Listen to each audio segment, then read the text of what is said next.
Boys in Pink apresenta Pink Talk.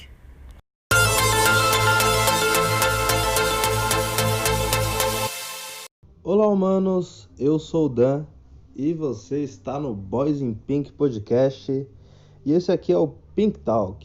E se você não sabe ainda, se você ainda não sabe o que é o Pink Talk ou se você chegou agora e tá meio perdido, o Pink Talk, meu querido e minha querida, é o nosso programa bônus, nosso conteúdo extra que vem aos sábados, não todos os sábados, mas alguns sábados para alegrar a sua quarentena e depois dela também. Ele é apresentado apenas por um dos Pink Boys, ou eu ou o Panda ou o Renan, e como eu e o Panda fizemos uma troca na semana passada, ele apresentou no meu lugar, hoje eu estou no lugar do Pandinha. E hoje eu irei falar de um movimento muito importante, não só para o futebol brasileiro, mas sim para a política e o Brasil em si, que foi a democracia corintiana. Sim, eu, palmeirense, estarei falando sobre a democracia corintiana, porque aqui não tem clubismo não, garoto.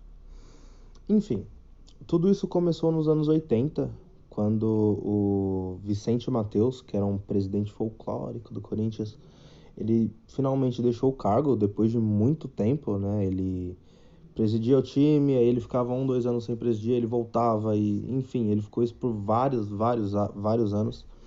E ele deixou o cargo e no lugar dele entrou o Valdemar Pires. Mas o Vicente Mateus ele ainda achava que poderia comandar o Corinthians porque ele era o vice-presidente do Valdemar. Então, no cenário ideal para ele, o Valdemar era só a figura que tinha o crachazinho de presidente. Mas quem mandaria mesmo era Vicente Mateus. Mas isso não aconteceu, né? O Valdemar Pires começou a mandar no Corinthians e ele começou uma mudança. E essa mudança principalmente aconteceu quando ele chamou um sociólogo, Adilson Monteiro Alves, para ser o diretor de futebol do Corinthians. O Adilson ele era um cara extremamente mente aberta, mas ele não entendia muita coisa sobre futebol, sobre gestão de futebol, na verdade. Era uma aposta para tentar tirar o time do jejum e o Valdemar acabou arriscando, chamando o Adilson.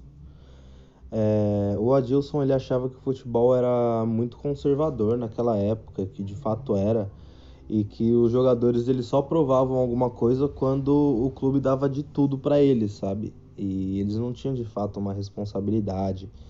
E o Adilson ele propôs dar mais liberdade para os jogadores, mas receber algo em troca.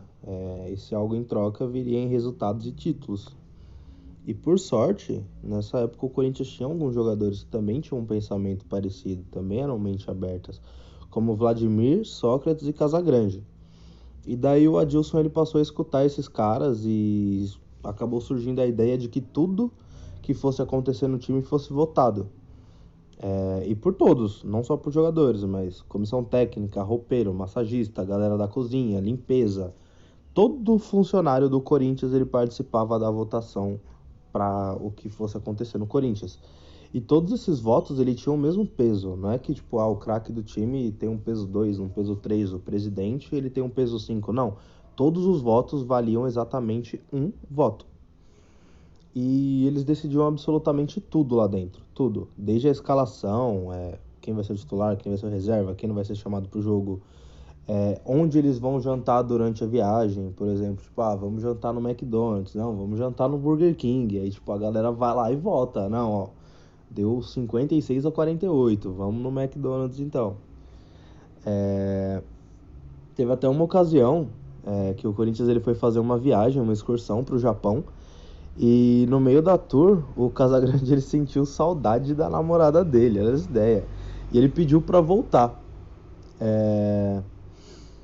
E obviamente isso entrou em votação, né? E a maioria dos votos foi que não, o Casagrande não poderia voltar pro Brasil. E ele acabou tendo que ficar no Japão até o final da excursão. Eles decidiram também acabar com a concentração para os jogadores que eram casados, né? Se você não sabe, a concentração é meio que um confinamento que o jogador fica nas vésperas de um jogo. E eles decidiram que os jogadores casados não precisariam passar por isso, porque ele era casado, ele tinha a família dele, ele ia ficar em casa com a esposa e os filhos, então esse jogador não tinha um porquê ficar trancado. E além disso, os jogadores que eram solteiros e quisessem dormir em um outro hotel, que não fosse o hotel da concentração, para se sentir um pouquinho mais livre, ele poderia também ir para um outro hotel. E assim os jogadores eles se sentiam menos presos, né? E na hora de jogar eles estavam mais soltos e tal, enfim. Decidiram também que o bicho, que é o prêmio dado aos jogadores, ele fosse dividido em partes iguais por todos os funcionários do clube. Geralmente o que acontece quando rola algum bicho é que só os jogadores que participaram da partida, de fato que entraram em campo, que ganham, ou seja, são os 11 titulares e os 3 que entraram, e no máximo o técnico. Aí varia bastante, e nessa ocasião o Corinthians decidiu que todos os funcionários do clube receberiam partes iguais do prêmio. O cara que fez 3 gols, o carinha do Gatorade, a tia da cozinha, o rapaz da limpeza, enfim, todos receberiam partes iguais do prêmio. E eles liberaram também a bebida para os jogadores durante a semana, né? Então tem aquela mística que o jogador não pode beber, tal, tal, tal. Não, no Corinthians podia. Inclusive, no almoço do time, a cervejada era liberada e paga pelo próprio time. Isso até às vezes causava algum probleminha, porque, né, não deu resultado dentro de campo, a culpa é da cerveja, né? Tanto pela torcida quanto a imprensa ia cair matando em cima disso. Mas, enfim, isso tudo foi feito numa época em que o Brasil ele passava por um regime militar, cara. Então, tipo, não existia nem eleições diretas, a censura em jornais era, tipo, absurda.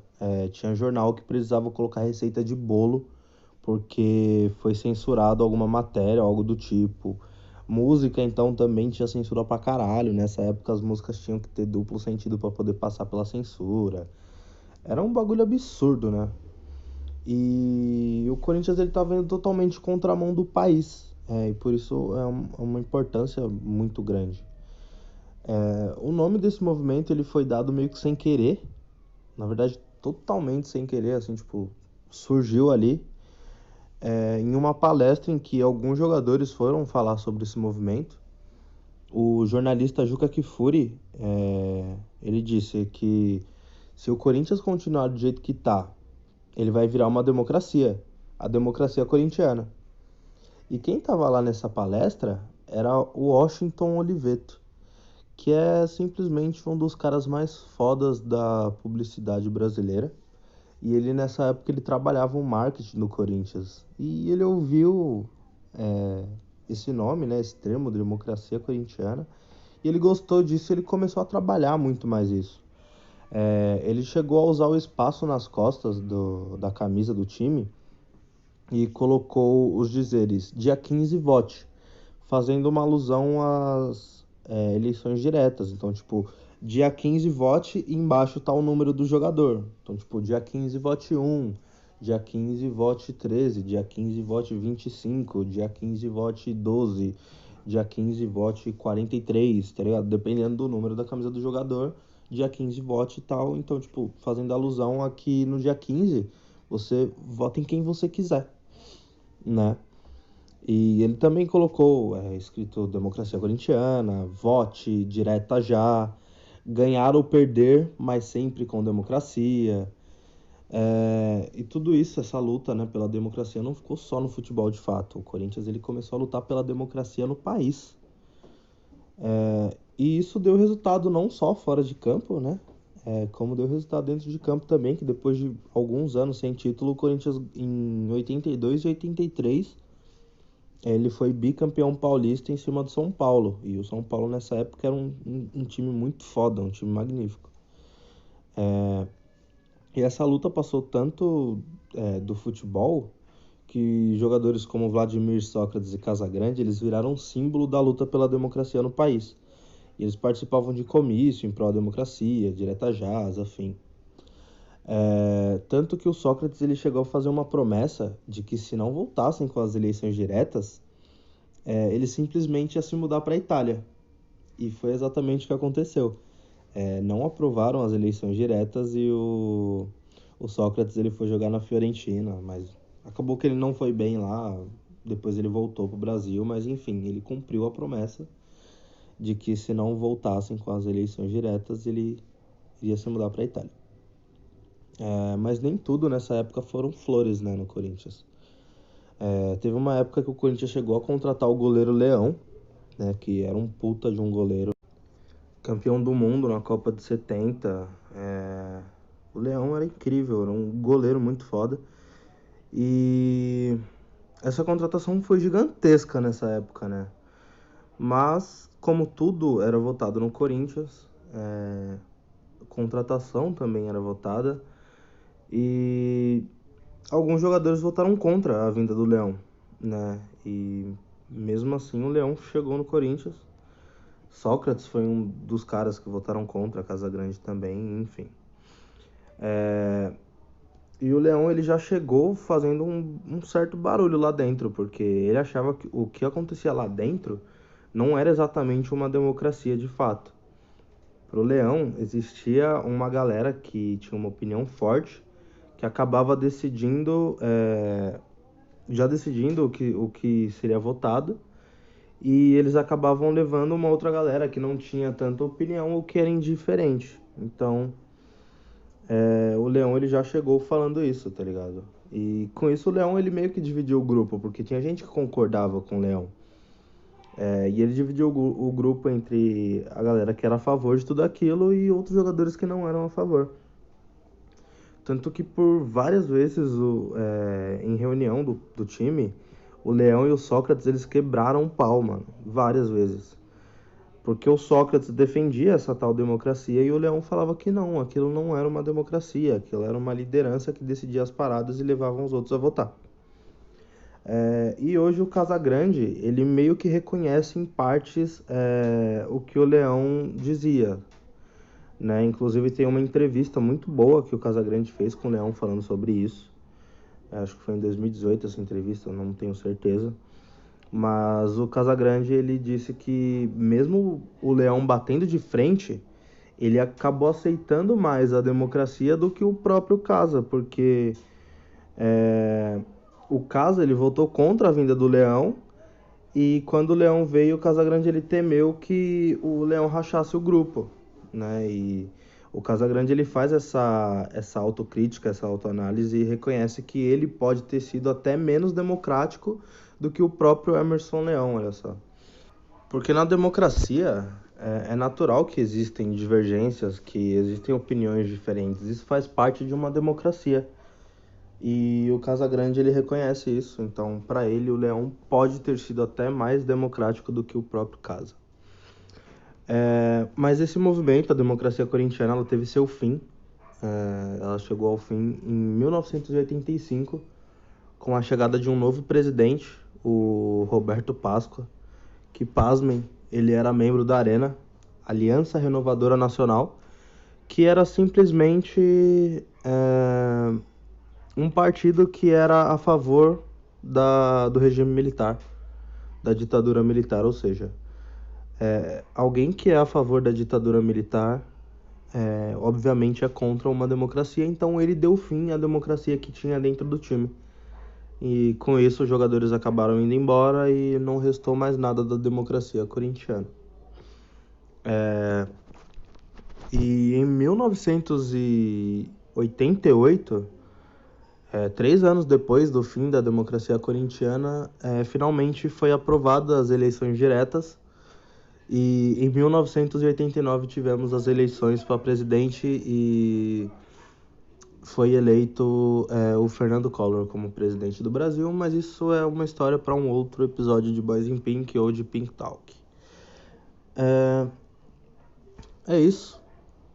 Espero que os barulhos externos não tenham atrapalhado vocês nem o episódio, porque quem me conhece sabe, eu estou com coronavírus, eu estou isolado dentro do meu quarto, então eu não consigo ir para um outro lugar e eu não consigo também controlar a sociedade porque eu não sou Deus.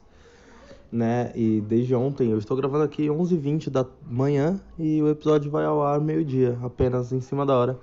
Porque foi o momento em que menos tinha barulho que eu encontrei, né? Ontem o dia inteiro teve som alto, galera fazendo churrasco, o pessoal fazendo baile, porque aqui a galera não está de quarentena, então, porra, fique em casa, galera, por favor.